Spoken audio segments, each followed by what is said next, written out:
파스콘 동질기 문화 인사드립니다. 화요특강의 현월TV 목사입니다. 예, 제가 지난주에 화요일과 목요일을 통해서 성경의 예정에 관한 영상에 대한 댓글에 대한 답변의 성격을 가진 강의를 올렸습니다. 그러면서 목요특강을 하면서 제가 과거 영상에 대한 링크를 걸어놓겠다고 했는데 아무리 찾아도 잘 안 보여요. 그래서 제가 분명히 한 것 같은데 잘 안 보여서 했긴 했더라고요. 했는데 저 링크를 걸려고 했는데 잘 안 찾아져서, 예, 제가 방송이 아닌 교회에서 이 내용을 분명히 했다라고 생각을 했어요. 그런데 좀 찾지를 못했습니다. 그래가지고 제가 이 부분을 이번 주 화요특강을 통해서 좀 다루는 것이 흐름적으로도 좋고 학습에도 도움이 되겠다 싶어서 화요일에 이 주제를 다루고자 합니다. 지난번 성경의 예정을 부정하면 어떻게 되는가? 여기에 대한 두 번째 댓글의 내용 중에 이런 부분이 있었죠. 우리의 자유의지를 인정하시는 인격적인 분이시기에 우리가 문 밖에서 두드리는 주님의 음성을 듣고 주님을 영접하는 그 의지적 행동을 주님은 기뻐하실 줄 믿습니다. 자, 이 부분은 알미니안주의자들이 회심의 주권이 사람에게 있다라고 주장하는 아주 전형적인 멘트입니다. 참 안타깝게도 본인 알미니안주의자가 아니라고 하시는데 이게 알미니안주의라니까요. 인정을 하셔야 됩니다. 그러니까 인정을 하시고 자꾸 제가 전하는 말씀을 갖다 목사님의 의견이다, 목사님 말씀이다 이렇게 이야기하는데 그렇게 말씀하지 마십시오. 역사적 정통 기독교회가 고백해왔던 신앙 고백과 교리를 제가 이야기하고 있는데 왜 그것이 마치 저의 개인의 견해인 것처럼 그 견해에 동의한다는 식으로 말씀하십니까? 지금 말씀하고 하신 것들이 이것들이 다 알미니안주의라고요. 그러니까 본인은 알미니안주의자가 아니라고 하시겠지만 하신 말씀이 알미니안주의란 말입니다. 그럼 알미니안주의자가 아닙니까? 그렇잖아요. 내 마음이 알미니안주의가 아니면 되는 겁니까? 그게 아니잖아요. 내가 주장하고 있는 것이 알미니안주의라면 수정을 해야 되는 겁니다. 지금까지 내가 바른 개혁신앙 그리고 정통신앙의 입장에서 말한 것이 아니었기 때문에 이제는 고치고 수정해야지. 그걸 갖다가 인정하지 않고 나 알미니안주의자 아니다 이렇게 말하시면 안 되죠. 어떤 것을 추궁해가지고 알미니안주의에 소속되어 있었다 이걸 제가 밝히려고 하는 게 아닙니다. 솔직한 자기 어떤 고백이 있어야 된다라고 하는 것입니다. 이것이 잘못되었다라면 고칠 것을 제가 요청하는 그런 어떤 맥락에서 드리는 말씀이기 때문에 오해는 없으시길 바라고요. 알미니안주의자들이 전형적으로 사람의 주권이, 그러니까 회심의 주권이 사람에게 있다고 하는 전형적 멘트다. 이것이 바로 요한계시록 3장 14절로 22절에 등장하는 소아시아 7교회 중에 마지막 교회 라오디게아 교회에 주신 말씀에서 19절로 20절의 말씀을 끌어와서 자신들의 입맛대로 해석한 것에 불과하죠. 그 내용은 이렇습니다. 물은 내가 사랑하는 자를 책망하여 징계하노니 그러므로 내가 열심을 해라 회개하라 볼지어다 내가 문 밖에서 서서 두드리노니 누구든지 내 음성을 듣고 문을 열면 내가 그에게로 들어가 그와 더불어 먹고 그는 나와 더불어 먹으리라. 아멘. 사실 이 부분 특히 20절이 전도할 때 아주 흔하게 사용하는 구절 중에 하나입니다. 그런데 문제는 뭐냐? 그 자체가 매우 잘못된 해석이라는 것입니다. 자주 제가 드리는 말씀입니다만 성경 말씀에 대한 그릇된 해석의 대부분은 보통 문맥을 무시한 해석이 거의 대다수입니다. 문맥을 보지 않고 구절만 따다가 자신들의 교리를 입증하는 자들이 바로 이단입니다.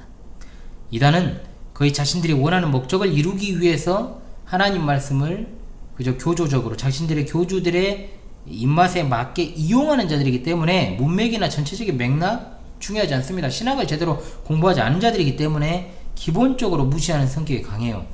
그래서 과거에 상당히 많은 이단들이 개혁 성경을 아직도 사용하고 있는 건 그들이 가지고 있는 한글 성경에 기반한 여러 가지 교리들이 번역이 바뀌었을 때 성립이 안 되는 경우들이 많았던 겁니다. 특정 구절이나 작구에 기반해서 질 떨어지는 교리를 만들었기 때문에 벌어진 총극이죠. 어찌되었든 잘못된 해석은 문맥과 맥락을 무시한 해석에서 나옵니다. 이건 분명히 성경 번역의 문제도 그 안에 있고 또 하나는 신학을 공부하지 않았다고 해도 문맥에 따라 성경을 잘 읽게 되면 절대로 그릇된 사상에 빠지지 않게 된다는 것을 알 수 있습니다. 오늘 제가 다루려고 하는 이 라오디게아 교회에 주신 말씀 가운데 20절의 말씀은 아무렇지 않게 당연한 듯 전도 메시지에 활용되고 있습니다. 이것은 제가 과거에 강의했던 사형이 전도법 과연 성경에 근거하고 있는가, 줄여서 제가 이걸 리마스터로 또 올리기도 했어요. 최근에 그걸 보시고 또 댓글하신 우리 귀한 동지님이 또 계셨습니다. 여기서도 다루었습니다만은 사형의 영향이 상당히 크다라고 볼 수 있습니다. 왜 구절을 갖다가 마치 전도의 메시지로 사용하는가? 오늘날 아무렇지 않게 당연한 듯 사형이 전도법이 기독교 복음 전도의 기본인 것처럼 이렇게 많은 교회가 사용하고 있다 보니까 그 안에 들어있는 요한계시록 3장의 말씀은 당연하게도 사람이 예수님을 영접하려 할 때 당사자의 마음을 긍정적으로 이끌어내기 위해 사용되는 메시지다 이 말입니다. 이를테면 이런 거죠. 자, 지금 예수님께서 당신의 마음의 문을 두드리고 계십니다. 어떻게 하시겠습니까? 마음을 활짝 열어 예수님을 맞이하십시오 라는 거죠. 이런 식이에요. 중요한 건 성경의 특정 구절 하나만 떼다가 이런 식의 적용을 할 수 있는 부분들이 너무 많다는 겁니다. 신학을 바르게 공부하지 않은 자들의 1차 책임이 있고 성경을 바르게 읽으려는 자세가 결여된 신자들의 책임이 뒤따릅니다. 신구약 성경 66권의 하나님의 말씀은 정확무하기 때문에 전체적으로 통일성이 있고 조화를 이룹니다. 절대로 본문들끼리 충돌하는 일이 없어요. 충돌하는 일이 없다는 거예요. 우리가 성경의 속성을 공부할 때 개혁무신 필충명 통권, 통일성, 권위성 이어지는 이 통일성이 있지 않습니까? 자, 분명하게 우리가 공부를 했습니다. 그런데도 충돌이 난다? 그것은 성경 해석을 그릇되게 했기 때문에 충돌이 나는 겁니다. 전도시에 활용하는 요한계시록 3장 20절의 말씀은 과연 기독교의 기본 근본 교리에 위배되지 아니한지 따져봤을 때 과연 올바른 해석이라고 할 수 있습니까? 전혀 그렇지 않습니다. 일단 해당 본문에 관한 바른 적용을 하기에 앞서 두 가지 문제점을 지적할 수 있습니다. 하나는 뭐냐? 본문에 대한 해석과 상관없이 하나님께서 사람이 마음을 두드리실 때 반응하여서 문을 열어 주님을 영접하는 것이 바로 사람의 의지라는 건 결코 그리스도교의 기본 진리에 합당하지 않은 소리다 이 말입니다. 사람이 회심하는 것은 하나님의 절대적인 주권에 의한 것입니다. 하나님께서 스스로 은혜 주시기로 작정한 자가 아니면 그 누구도 예수 그리스도를 믿지 못합니다. 그런데 마치 예수 그리스도를 영접하고 맞아들이는 것이 인간의 선택에 달려있는 것처럼 하는 태도는 또 등장하죠. 알미니안주의입니다. 이게 알미니안주의라고요. 교회께서 말씀하신 게 결코 성경적이지 않은 이단 사상입니다. 역사적 기독교의 신앙은 이들을 이미 역사 속에서 정죄했고 그들은 유일무이한 역사적 기독교의 주변에서 계속 서성거리면서 틈을 봐서 비집고 들어올 틈을 찾고 있었던 겁니다. 계속해서 자생했던 자들에 불과해요. 그런데 마치 예수님께서 문 밖에 서서 기다리시면서 문 안에 있는 인간이 열어주기를 기대하면서 서 있는 광경을 떠올리게 만드는 해석이라 이 말입니다. 실제로 그런 그림으로 묘사를 하고 있죠. 등불을 들고 문 밖에 서 계시는 주님의 모습들을 그리잖아요. 한마디로 주님이 강제로 이 사람의 마음문을 열 방법은 없는 겁니다. 오로지 사람이 그 마음문을 열어야만 주님이 들어오실 수 있다는 건 성경과는 전혀 상관없는 그릇된 인본주의, 인간 중심, 인간의 이 회심이 바로 인간에게 달려있다라고 하는 인간 중심적 사상, 이단 구원론이에요. 한마디로 이 문의 특징이 뭐냐? 안쪽에만 손잡이가 있는 겁니다. 그러니까 열어줄 수 없어요. 그러니까 안쪽에서 열어야만 열리는 거예요. 바깥쪽은 손잡이가 없어서 열 수 없다는 식이죠. 인간이 열어야 주님이 들어오신다. 이런 식의 설교는요, 저도 정말 어렸을 때부터 청년 시절까지도 많이 들었던 기억이 납니다. 사람이 회심하는 것에 있어 그 주권이 하나님이 아닌 사람에게 있다는 것, 이에 대해서는 아무리 전적인 하나님의 은혜의 주권적인 구원을 이야기해도 지나침이 없는 겁니다. 제가 계속해서 말씀을 드립니다. 지난주에도 정말 화요일과 목요일 통해서도 이야기했고 죽을 때까지도 이야기할 겁니다. 사형리 전도법을 대표로 하는 현대 복음주의, 정확히는 알미니안주의자들이 사람의 회심은 인간의 의지에 달려있다라고 하는 일명 인간의 자유의지한 구원을 이야기하죠. 그러니까 한마디로 말하면 그겁니다. 퍼센티지 중요하지 않아요. 99%를 하나님이 차지하신다고 해도 1%의 사람의 의지가 동반되지 아니하면 회심할 수 없다는 식의 주장입니다. 그러나 이것은 성경이 말하는 인간의 구원과는 아무런 상관이 없는 거예요. 인간이 만들어낸 거니까 사람이 구원을 받는 것은 사람이 문을 열어서 주님을 영접하기 때문에 받는 것이 아니라 주님께서 문을 열어 구원의 은혜를 베풀어 주시기 때문입니다. 이것이 바로 하나님의 은혜입니다. 아멘 하십시오. 진짜 하나님의 은혜는 받을 자격이 없는 자에게 값없이 베푸시는 선물입니다. 어떤 근거가 있어서 구원이라는 은혜의 선물을 우리가 받는 것이 아니잖아요. 인간은 이미 하나님과의 관계가 단절되어 있기 때문에 악으로 기울어지는 성향을 가지고 있고 죄를 행하는 것에 능하다는 겁니다. 따라서 구원받는 유일한 길은 하나님이 구원의 은혜를 베푸시고 우리의 마음문을 직접 열어젖히시는 것이다, 이 말이에요. 그러므로 일단은 이 본문이 전도시에 사용될 수 있는 본문이 될 수 없다는 것은 회심에 대한 주권이 인간이 아니라 하나님께 있다는 것만 봐도 더욱 그러합니다. 따라서 이 본문은 전도시에 사용될 수 있는 본문도 아니거니와 그렇게 적용하는 것도 기독교의 기본 진리에 위배되는 것이다 라고 할 수 있겠지요. 그럼에도 불구하고 진리보다는 인간의 감성에만 호소하는 이런 식의 세일즈, 마케팅 요소가 들어간 전도 방법은 전도가 아니라 오히려 전도의 문을 막는 꼴이 될 수밖에 없습니다. 제가 지난주 화요일에도 말씀을 드렸지만 아무리 전도를 열심히 하고 누군가의 구원을 위해서 내가 공을 들인다고 해도 소위 공을 들인다는 거, 그건 기독교의 개념이 아니죠. 내용이 바르지 않다면 그것은 안 하느니만 못하다라고 했습니다. 왜냐? 진리로 가는 길을 오히려 전도라는 미명으로 막아버리니까 더 심각한 거예요. 사람이 사람의 설득에 의해서 마음문을 열어 회심한다면 도대체 주권자는 누구냐는 거예요. 하나님께서 하시는 일은 뭐냐는 거죠. 어디에 성령님이 나옵니까? 성령님이 안 나와요. 알미니안주의는. 이게 문제인 거예요. 응? 그러니까 말 그대로 회심에 있어서 하나님은 구경꾼에 불과하고 또한 회심 이후에도 그 구원을 지켜가야 하는 것도 인간일 수밖에 없기 때문에 이러한 구원론은 그야말로 반기독교적 이단 사상이다, 이 말이에요. 그러므로 더 이상 처량하게 문 밖에서 마음문을 열기 기대하며 두드리시는 예수님의 이미지를 갖지 마시고 버리시기 바랍니다. 버리세요. 이것은 일종의 신성모독이라는 것을 잊지 마시고요. 자, 그렇다면 우리에게 중요한 과제가 남아 있습니다. 무엇입니까? 그러면 이 본문의 진짜 의미는 뭐냐는 거죠. 이 구절의 배경은 분명 라오디게아 교회에 주신 말씀입니다. 그래서 앞선 문맥이 중요하다는 겁니다. 일단 이 본문은 믿지 않는 자가 처음으로 복음을 듣고 주님을 영접하는 것과는 전혀 관련이 없는 본문입니다. 주님을 믿지만 범죄해서 회개를 요청하는 배경이라는 것을 분명히 알아야 돼요.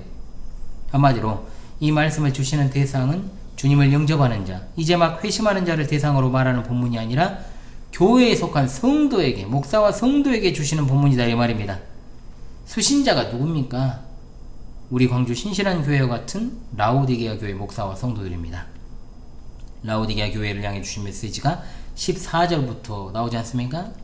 라오디게아 교회 사자에게 편지하라. 아멘이시오, 충성되고 참된 증인이시오, 하나님의 창조의 근본이신 이가 이르시되 내가 내 행위를 아노니 내가 차지도 아니하고 뜨겁지도 아니하도다. 내가 차든지 뜨겁든지 하기를 원하노라. 아멘. 그들이 책망받은 이유는 차지도 뜨겁지도 않았기 때문입니다. 무엇이 문제입니까? 그 설명이 17절로 8절에 나오는데 요약하면 이렇습니다. 권고하고 가련하고 눈멀고 벌거벗었지만 나는 부자라 부요하여 부족한 것이 없다고 했기 때문입니다. 한마디로 하나님 보시기에는 계좌반인데 자기들 스스로는 괜찮다라고 여겼다는 거예요. 그래서 그들에게 내려진 처방전이 18절입니다. 불로 연단한 금을 사서 부요하게 하고 흰옷을 사서 입어 벌거벗은 수치를 보이지 않게 하고 안약을 사서 눈에 발라 보게 하라. 아멘. 자, 이 부분을 정리한 것이 바로 19절입니다. 무릇 내가 사랑하는 자를 책망하여 징계하노니 그러므로 내가 열심을 내라 회개하라. 아멘. 이 본문은 예수님을 처음으로 영접한 사람들에게 주어진 말씀이 아니라 이미 주님을 믿는 교회 목사와 성도들을 대상으로 주신 말씀입니다. 자신의 처지를 알지 못하는, 잘못 판단하고 있는 이들을 대상으로 회개를 촉구하는 본문이다 라는 말입니다. 그래서 내가 열심을 내라 회개하라, 이렇게 말씀하시는 거죠. 그러므로 문제의 20절 말씀은 예수님을 영접하느냐 마느냐의 문제가 아니라 주님께서 회개를 촉구하실 때의 반응에 대한 것입니다. 우리 주 예수 그리스도께서 문을 두드리시는 것은 예수님 믿으라고 두드리는 것이 아니고 회개의 권고다, 이 말이에요. 회개의 권고. 그래서 하반절에 나오는 식사와 연결이 되는 거죠. 내가 그에게로 들어가 그와 더불어 먹고 그는 나와 더불어 먹으리라. 즉 회개에 대해서 촉구하는 주님께 회개하며 나아갈 때 일어나는 일이보다 식탁교제라, 이 말입니다. 식사.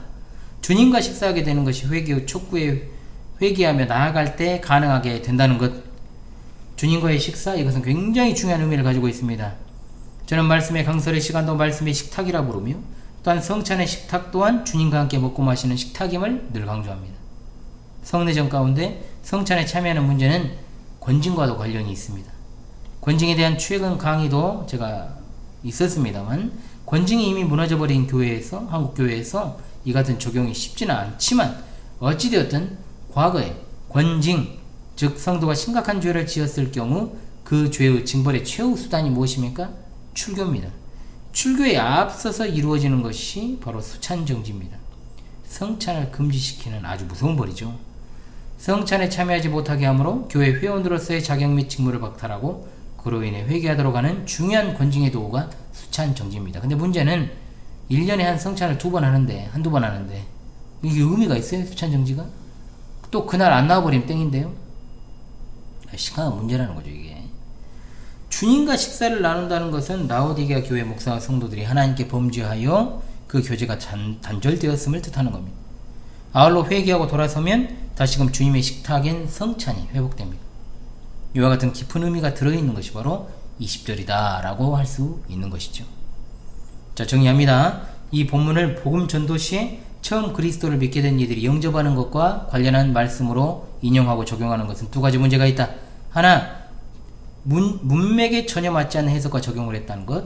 둘, 그들의 적용에도 회심의 주권이 인간에게 있다는 식의 해석으로 인해 전혀 성경적이지 않은 반기독교적 이단 사상을 주입시키고 있다는 점입니다.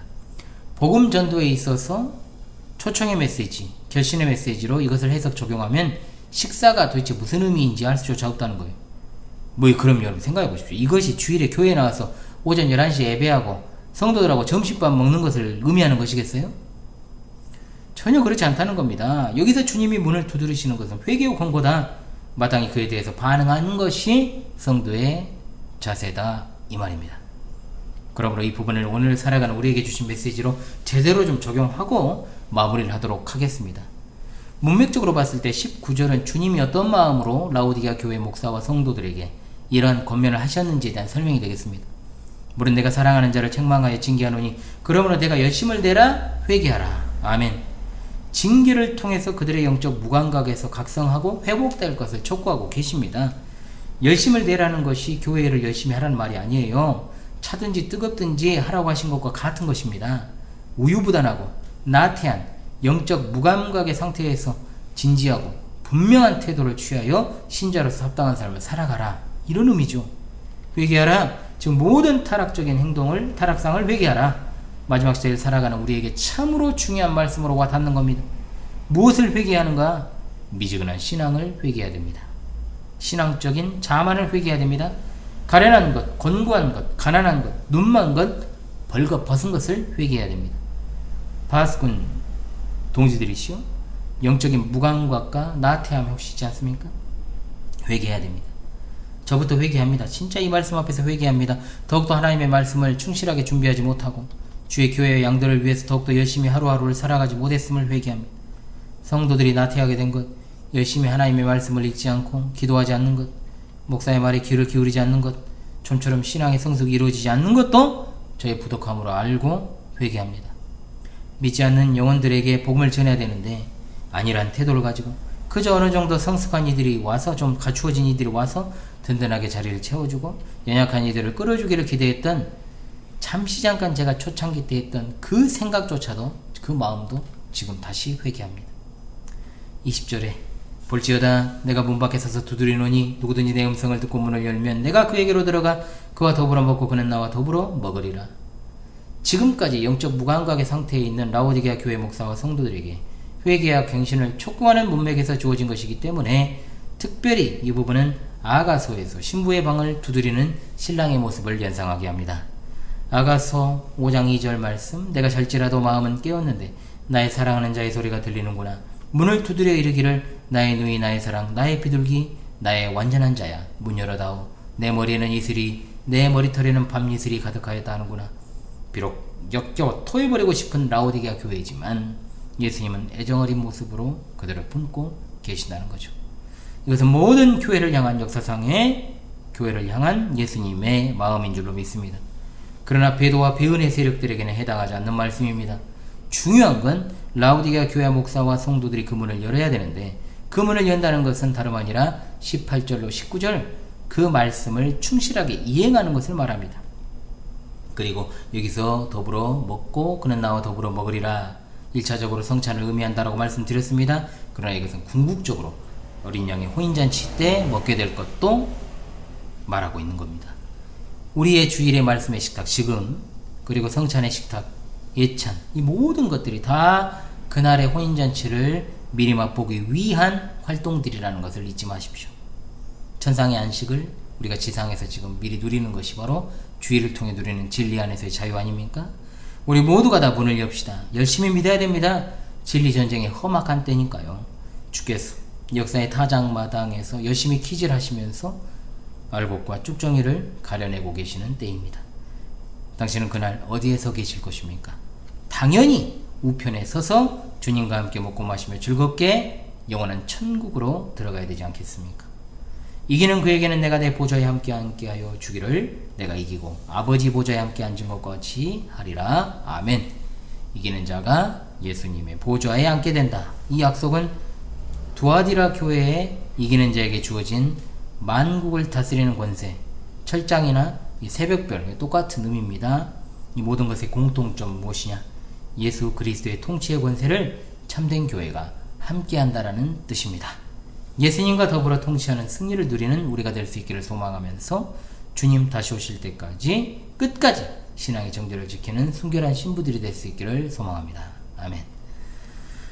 이런 본문을 갖다가 세상에 만상에 문 밖에 서서 초조하게 사람이 스스로의 의지를 가지고 문을 열어서 주님을 맞이해야 한다는 식으로 그걸 갖다가 하나님이 기뻐하신다고 이렇게 해석하면 되겠어요?